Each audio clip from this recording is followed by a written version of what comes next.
안녕하세요. 오늘은 제가 14년 동안 아토피 관리나 피부 상담을 하면서 정의한 스테로이드의 습성, 또 스테로이드의 민낯에 대해서 강의를 드리도록 하겠습니다. 보통 스테로이드에 대한 부분은 의학적인 부분이기 때문에 예민한 부분이라 제가 1대1로 상담할 때만 정보를 드리거나 하는데요. 오늘은 강의로 간단한 설명을 드리고 나에게도 해당 사항이 있는지 한번 잘 체크해 보시기를 바랄게요. 첫 번째, 스테로이드는 아토피나 알레르기 기질이 심한 정도에 따라서 약의 반응이 나타나는 지속 시간이 다릅니다. 기질이 심한 사람은 약발이 오래 가지 않고요. 기질이 약한 사람은 한 번 발랐을 때 수개월 또는 1년까지도 괜찮은 사람이 있습니다. 그 이후에 이제 띄엄띄엄 올라오게 되는 경우가 있게 되는데요. 알레르기 기질에 따라서 심한 정도에 따라서 약의 지속시간이 다르다는 것을 체크해 보시고요. 두 번째는 바르면 바를수록 약을 바르는 텀이 점점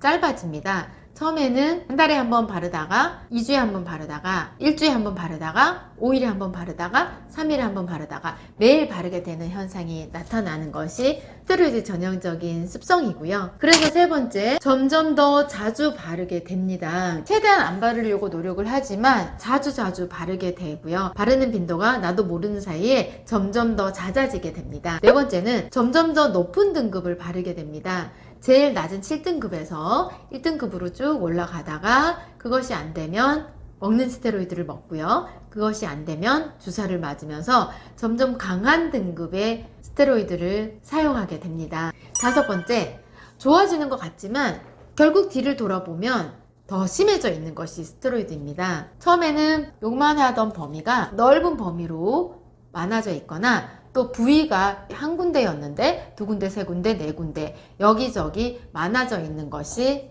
스테로이드의 전형적인 코스입니다. 근데 차라리 기질이 심하면 처음에 몇 번 발라봤을 때 약이 잘 안 듣거나 텀이 짧아지면 미리 알아차리고 이건 안 되는구나 깨닫고 다른 방법을 찾게 되는데, 오히려 기질이 심하지 않으신 분들은 가랑비에 옷 젖듯이 천천히 스테로이드의 늪에 빠지게 되는 경우가 많이 있습니다. 그 부분을 조심하셔야 하고요.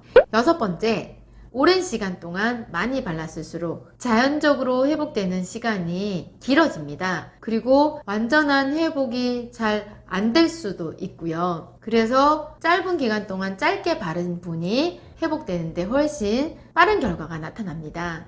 일곱 번째, 약을 쓰다가 끊었을 때 정상의 기능으로 회복하는 것이 굉장히 힘든데요. 많이 바르고 강한 약을 썼을수록 심해지는 현상, 그 리바운드 현상이 강하게 나타납니다. 전신이 확 심해지는 현상도 나타납니다. 그래서 많은 양, 강한 약을 썼을 때 강한 리바운드 현상이 나타날 수 있다는 것을 명심하시고요. 그만큼 또 회복이 늦어질 수 있겠죠. 여덟 번째, 이렇게 쭉 바르게 됐을 때 몇 년이 지나도 결국 끝이 옵니다. 제가 길게는 40년 만에 그 끝이 와서 저희 완정소로 오신 분을 봤고요. 아이 같은 경우는 아기 때부터 쭉 있다가 한 초등학생쯤 돼서 약이 안 들어서 방법을 찾아서 저희한테 오는 경우들도 있습니다. 거의 대부분의 분들이 제가 말씀드렸던 이 코스를 통해서 약을 썼을 때 밟게 되는 전형적인 코스고요. 스테로이드의 습성입니다. 이 습성대로 결국 끝이 와서 약이 안 듣게 됐을 때, 또는 예전보다 약의 지속 효과가 떨어지고 약발이 나타나지 않는다고 판단이 되었을 때 방법을 찾아오시는 경우들이 많이 있으신데요. 그렇게 되기까지 보다 그 전에 찾아오시면은 훨씬 더 빠른 회복을 하실 수가 있습니다. 지금까지 스테로이드에 대해서 말씀드렸는데, 연고나 먹는 약이나 주사나 이런 전형적인 코스를 밟는 것은 똑같습니다. 쭉 같은 과정으로 코스를 밟으면서 점점 심해지면서 나중에는 결국 듣지 않게 되는데요.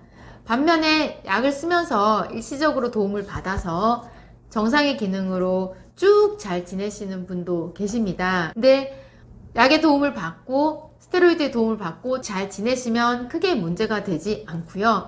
썼는데 제가 말씀드린 코스대로 점점 진행이 된다고 하면 위험 신호라고 판단을 하시고 스테로이드에 대한 각별한 주의를 해주시면 좋겠습니다.